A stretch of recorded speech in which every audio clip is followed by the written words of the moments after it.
Court ने आपने देखा होगा 2 अप्रैल 1918 की जो घटना थी उसमें सारे लोग असंवैधानिक तरीके से और इलीगल तरीके से रोड पर आए, संपत्तियां नष्ट हुई, कई लाख FIR दर्ज हुई। उसके बाद संसद ने हमारी सुनी और उसमें अमेंडमेंट करके लोकसभा में फिर उसको एजुकेट रखा गया। सेम इसी तरह दोबारा रिपीट ना हो और नए लड़कों पर FIR दर्ज ना हो और कानून के दायरे में, संविधान के दायरे में, क्योंकि हम संविधान के प्रेमी हैं। संविधान हमारे बाबा साहब अम्बेडकर ने बनाया था, इसलिए संविधान के तो बड़ा सम्मान करती है। संविधान के दायरे में रहकर अपनी बात को मनवाना चाह रहे हैं, ये विरोध कर रहे हैं, उसी बात की कोशिश कर रहे हैं कि मूर्ति वहीं पर लगाई जाए दोबारा से, इसीलिए लोग यहाँ आए। और बीजेपी तो बड़ा सम्मान करती है बाबा साहब का। बीजेपी सम्मान करती है, लेकिन ऐसा भी सम्मान करके वोटों का काम करना, वोटों का काम लेना, उनका केवल राजनीतिक फायदे के लिए सम्मान करना है, बाबा साहब के नाम को लेकर चलना है। अभी आपने देखा होगा बीजेपी, इसीलिए ये जो बीजेपी के तो नुमाइंदे हैं, सरकार जो चल रही है उस समय बीजेपी की चल रही है। 4 जून को आंकड़े आए सरकार बनने के और 3 जून को ही बाबा साहब की प्रतिमा को वहाँ से हटा दिया गया सौंदर्यकरण का नाम लेकर कि उसमें सौंदर्यकरण किया जा रहा है, जो गलत है। वहाँ कोई समिति नहीं बनाई गई, कोई कमेटी नहीं, न किसी से पूछा गया कि वहाँ जो हर साल लाखों लोग जो आते हैं बाबा साहब के जन्मदिन पर, जो हमारी समिति बनी हुई है, आयोजन समिति अम्बेडकर 14 अप्रैल मनाने वाली, उसके किसी भी मेंबर से पूछा नहीं गया कि उस मूर्ति को कहाँ लगाया जाए। इसलिए साथियों यहाँ ये विरोध प्रदर्शन करने आए हैं। दूसरी तीसरी बाबा साहब ने कहा कि मूर्तियों के लिए लड़ना, आंदोलन करना, तो बाबा साहब ने निकाला, लेकिन हम बाबा साहब के अनुयायी हैं, बाबा साहब को मानते हैं, इसलिए वो प्रतिमा संसद में जो लगी हुई मूर्ति है वो वहीं स्थापित की जाए।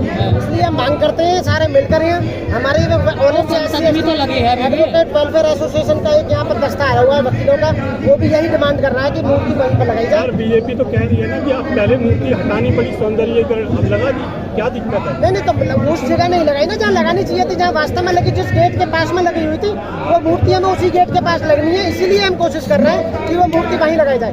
अभी संविधान के दायरे में रहकर ये रिक्वेस्ट की जा रही है, विरोध किया जा रहा है। वो दिन दूर नहीं है जब यदि हमारी बात को मान ही न गया तो 2 अप्रैल सन 2018 बिल्कुल धमकी दे रहे हैं, ये चैलेंज, ये धमकी दे रहे हैं कि या तो हमारी बात मान ली जाए, अदरवाइज इसके जो भविष्य में बहुत बुरे दूरगामी परिणाम। संविधान का उल्लंघन करोगे? संविधान का उल्लंघन करने की जरूरत आई तो संविधान का उल्लंघन भी किया जाएगा, IPC का उल्लंघन होगा, सबका उल्लंघन होगा, लेकिन मूर्ति वही संसद में वही लगाई जाएगी। अच्छा, मैं कहने का मतलब जब इस समय संसद अलग बन चुकी है, दूसरी संसद चालू हो गई है, तो उस संसद में बाबा साहब की तस्वीर को वहाँ से हटाने का औचित्य क्या था? कोई औचित्य नहीं था। इसका मतलब ये मनुवादी सोच के लोग हैं और ये देखना चाहते हैं, परेशान करना चाहते हैं लोगों को, और कुछ नहीं। कौन है मनोवादी सोच? मनोवादी बीजेपी की सरकार जो वहाँ बैठे हुए हैं, जिन लोगों ने मूर्ति हटाई है, जिनके द्वारा मूर्ति हटाई गई है, वो तो संविधान का राज है ना देश में। संविधान का राज आज से नहीं है, तो सन 1950 से संविधान का राज चल रहा है, 1950 से लागू है, लेकिन संविधान को पूरी तरह से लागू कहाँ किया गया?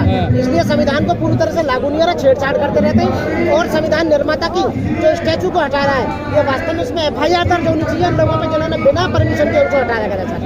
तो संविधान बचाने की जरूरत है इस शहर में, या पहले मूर्ति लगवाने की जरूरत है? पहले बाबा साहब की तस्वीर को लगाएंगे, संविधान तो बच ही रहा है। संविधान बचाने की तो आपने देख लिया होगा, कहता कि 400 पार करते संविधान बदल गए, तो 400 पार की जगह 240 पर ला दिया तो संविधान तो अपना बच गया। अब संविधान से छेड़खानी नहीं होगी, अब तो मोदी जी सर पर रख के लेकर। ये कौन लोग कह रहे हैं कि संविधान खतरे में है, संविधान बदला जाएगा? संविधान अब खतरे में नहीं है, पहले खतरे में था ना।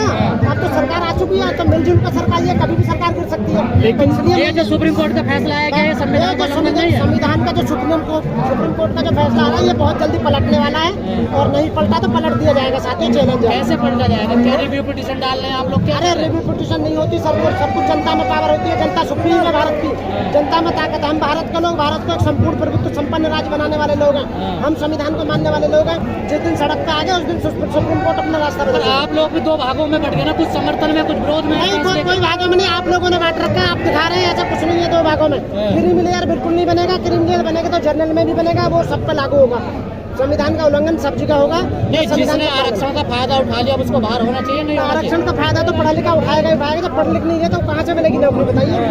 तो इसलिए वो हमें निकालना चाहते हैं, हमें फाट देना चाहते हैं बीजेपी वाले, इसलिए जो पॉसिबल नहीं है। आने वाले समय में सब कुछ सही होगा। इस फैसले के पीछे भी बीजेपी है। बिल्कुल, जय भीम, जय भारत, नमो बुद्धाय। क्या 21 तारीख को आप समर्थन करते हैं? बिल्कुल समर्थन करते हैं। पूरे देश के वकील यहाँ समर्थन करेंगे, आएंगे यहाँ, घोर विरोध करेंगे और बाबा साहब की तस्वीर को वहीं लगा करेंगे। और उसके बाद भी भारत बंद इसलिए हो रहा है क्योंकि जो सुप्रीम कोर्ट ने अपना फैसला दिया है वो वास्तव में गलत है, SC विरोधी है, जनता के विरोधी है और एकता के और देश की संप्रभुता के खिलाफ है। अभी आपने कहा कि